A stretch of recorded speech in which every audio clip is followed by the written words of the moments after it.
Have you received any instruction or guidance of any kind about how to handle congressional requests for President Trump's tax returns, and if so, from whom?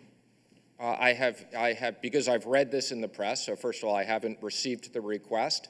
If you have the request for me today, I'm happy to accept it. If not, if you decide in the future to deliver this, we will receive it.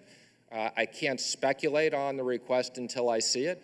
I have discussed with the legal department in the Treasury that we will most likely receive this request. And as I've said, based upon the request, we'll examine it and we will follow the law. Thank you. I would expect that we would. I'm not aware of there's ever been a request for an elected official's tax return, but we will follow the law and we will protect the president as we would protect any individual taxpayer under their rights. Are you seeking advice on the meaning of the word shall?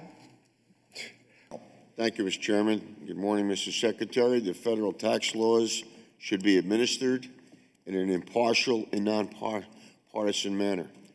What firewalls or safeguards have been put in place at the IRS to guard against political interference in the decision to disclose tax records pursuant to a congressional inquiry under Section 6103 F1? We made this famous in February of 2017. Most people never heard of 6103, of this tax code. What have you done?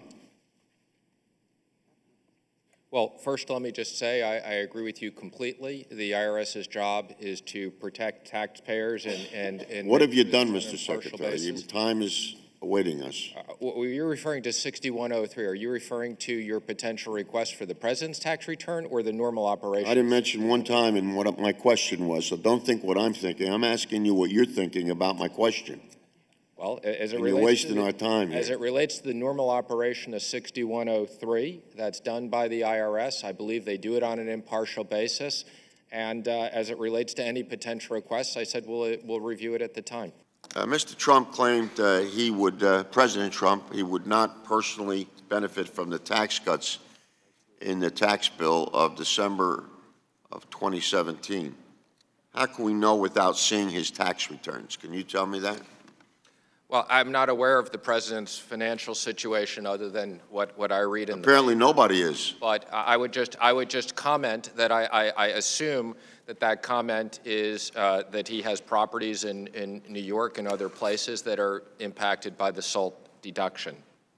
Well, it's happening and it's coming, so be prepared.